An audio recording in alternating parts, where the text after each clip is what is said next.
Welcome back to the Dale Wiley Show and 5 minutes to prepare 5 minutes on the air.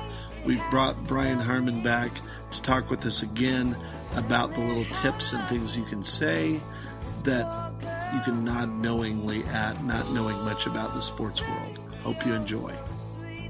I would have called you right then, but I was having an early lunch, and the woman who was working the Chick-fil-A floor was like the most chipper person in the world. And she was like, to everybody at all times. And I'm like, I will not be able to, or maybe I should have done that. Maybe I should have done it with. I might have added to it. Woman from Walmart. Or not Walmart, Chick-fil-A. Ice cream. It was kind of amazing. And then she's kind of pear-shaped. Minimum wage can make people happy.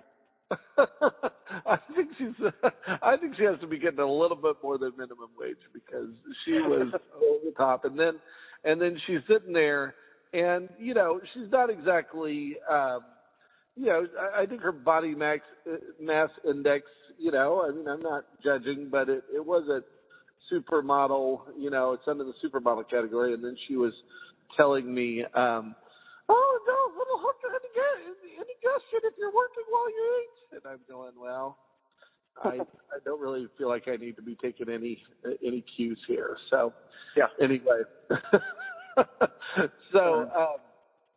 Okay, so Bryan, last week your words about Cincinnati proved to be incredibly prophetic.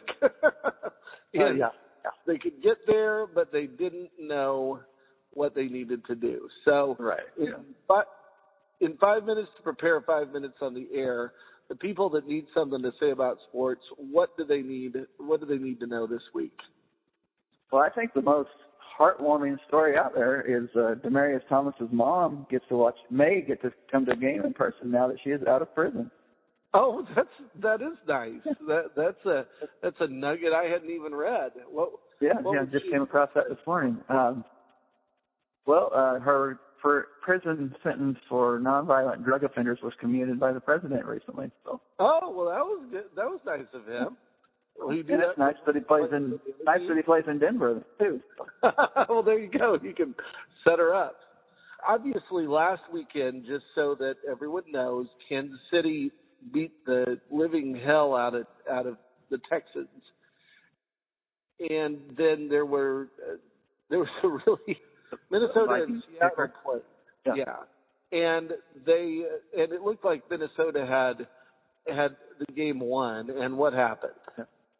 Well, I gotta give the guy credit. He kicked the straightest field goal I've ever seen. The only problem was he was lined up on just outside the hash mark, and it went straight to the left of the goalpost. So yeah, I mean, it wasn't close. Like it was like you couldn't do that bad in a video game, kind of thing.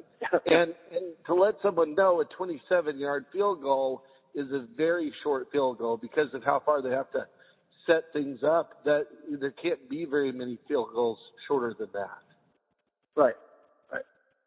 Yeah, I believe 20 is maybe the shortest you can have nowadays. Yeah. So I mean, it's kind of incredible. And so it ended up with Seattle moving on, and then Green Bay. We kind of knew this would happen, but Green Bay beat the Redskins. Everyone decided they were on their side for a moment, but that went away. But the most interesting game was Cincinnati versus Pittsburgh, and talk a little bit about how Cincinnati lost that game. We could have had a great finish of I believe it would have been a 55-yard field goal that turned into a 25-yard field goal. Something that, because of just the lack of self-control, it kind of rivaled, some guys we might have known in high school. Yeah, because basically everything's going along. It looks like Cincinnati's going to break their streak. Richie Cunningham's going to win a game, even though he wasn't playing, but they were going to win one for Richie Cunningham. And then basically everyone lost their minds. Completely. I mean, there's no other way to say it. Pittsburgh ends up kind of snatching victory from the jaws of defeat, and I think the correct term was that Cincinnati scooped victory up. I mean, is that the way to say it? And you know, with Pac-Man Jones, with his stellar background and, you know, obviously being an upstanding citizen in his life, I was just shocked that he would be one of them that would contribute. Oh, yeah. Pac-Man Jones, for anyone who doesn't know, has spent most of his NFL career suspended for various and sundry listings of things that he's done wrong. He's just really got a checkered past, and we could go into all the incidents, but they happened so long ago. There have been so many of them, it's hard to even keep them straight. Exactly. I honestly didn't know he played for the Bengals till this weekend. He kind of got, I mean, the other, they were both just horrible penalties, stupid things to do, and they ended up making the field goal that Pittsburgh would have to make 30 yards closer. Yeah. And it made it from just a really long field goal that they might miss to this is going to happen. There's no doubt about it, unless you're the turned it into a field goal that anybody outside of Minnesota could make. Yeah. So what do we need to tell them about this week in sports? Well, you know, with the departure of the St. Louis Rams, I'm just holding out hopes that the St. Louis football Cardinals will be returning soon. There you go. And, you know, the Rams had a 21-year vacation from L.A. to St. Louis and thought that was enough and decided to go home.